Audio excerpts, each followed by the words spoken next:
Hello, and welcome back to the channel. My name is Zach Collins, and this is Financial Education. Today, what we're going to be talking about is property investment and the main residence rules. When you invest in a property, you generally don't have all the cash up front. If you do, honestly, good for you. It means you've done really well for yourself, and that's great. For the average Joe, however, you're going to need to get a mortgage. I don't know how it works in other parts of the world. I've heard in the US that you can claim a tax deduction for your personal mortgage.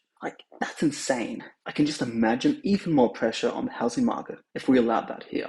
In Australia, you can't actually claim a tax deduction for your personal home. It doesn't matter what the asset class is. We only allow you to claim the interest expense that you incur on borrowing money when you use this money to invest. Now, there are three main kind of potential scenarios and one sub-scenario when it comes to your main residence that you can get a exemption for capital gains. It'll become more clear to you when you know what I mean about the sub-scenario when I get to it. So scenario one is, let's say you buy your home. You live in it, you sell it, you buy a new place to live in, repeat. In this scenario, you don't actually have to pay any capital gains tax. So we've got a main residence exemption. What this means is that we don't tax someone's home. It does not matter how much money you make or how much the property goes up in value. You buy a home for $1, you sell it for $1 billion.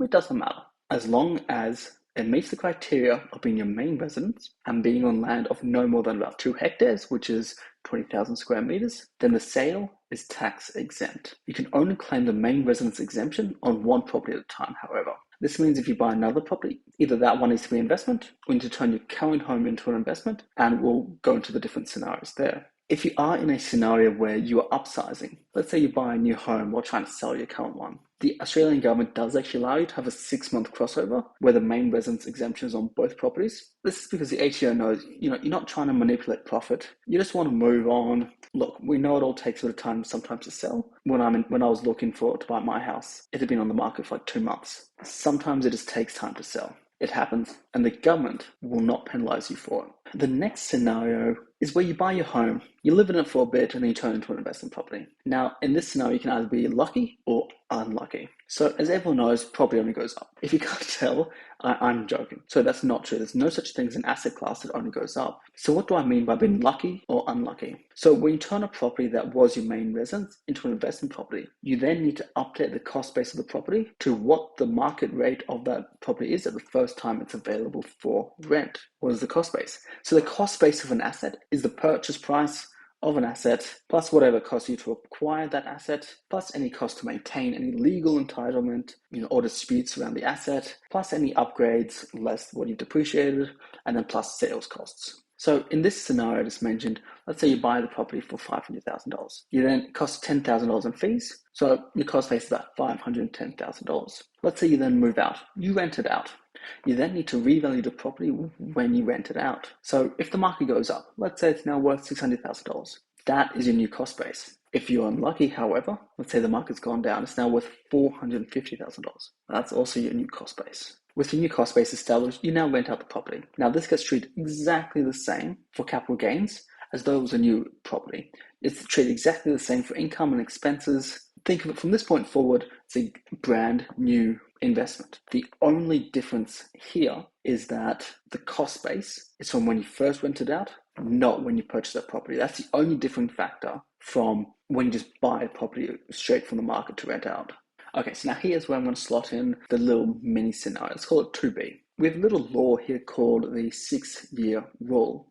And so what that means is if you have a primary residence, you then turn it into an investment property, assuming you don't claim the main residence exemption on another property. Basically, you rent out your home and then you rent off someone else. This means that you can disregard any capital gains within that 6-year period. So how would this actually work in practice? Let's go through a few different examples. Will you be using the numbers that I just mentioned above in the other scenario? And let's say they sold for $600,000 and this was 5 years after moving out of that property. So you're only eligible to claim the main residence exemption on one property at a time. If this person had moved into a new property that they owned, they had bought a new property, the initial one is not eligible for any exemptions. So in the price rise scenario above, where you got the cost base of $600,000, the difference between $600,000 and $650,000 is $50,000. That is the capital gain.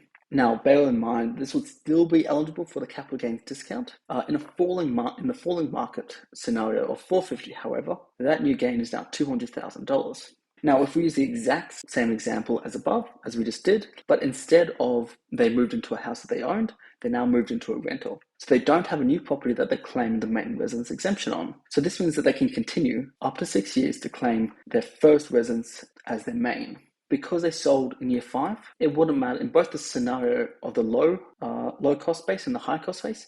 Those scenarios are identical in terms of taxation. Because it falls within the 6-year timeframe, there's no capital gain tax on that because they claim the exemption on that property. Scenario 3 here, this is where you buy a property and you make it immediately an investment property. Now, at some point in the future, you decide to move into it, turn that one into your main residence. So this is slightly different in terms of tax treatment. So in this scenario, what you need to do is you need to apportion it by time. Calculate the cost base, same as you would normally. Just to give you, let's just go through an example because it'll probably make it a little bit more easy to understand. So let's say you bought for $500,000. Fees are $10,000. So your total purchase price is $510,000. In this scenario, you own it for 10 years. You rent it out initially for 5, and then you move in for 5, and then at the end of that total period of 10 years, you sell. This means you've used your main residence for about 50% of the ownership period. Let's say now you sell it for $750,000. Let's say you redo the carpet, you redo the paint, you have agent fees. All of that total costs $40,000. This means your cost base is now $550,000. With a sale price of $750,000, this gives you a total gain of about $200,000. You then apportion it for time. So because it was 50% your main residence, 50% investment, discount by 50%. So that $200,000 now drops to $100,000. Because you also owned that asset for more than a year, you get a 50% discount on the CGT. This then brings that $100,000 down to $50,000. If you're part of a couple, you basically split it either way. So each person in that couple would add $25,000 to their taxable income. Now, obviously these scenarios they're giving you, they're just made up. Now, the ATO website has a great information page going through all the different main residence exemptions and a few more examples. And I really implore you guys to check it out.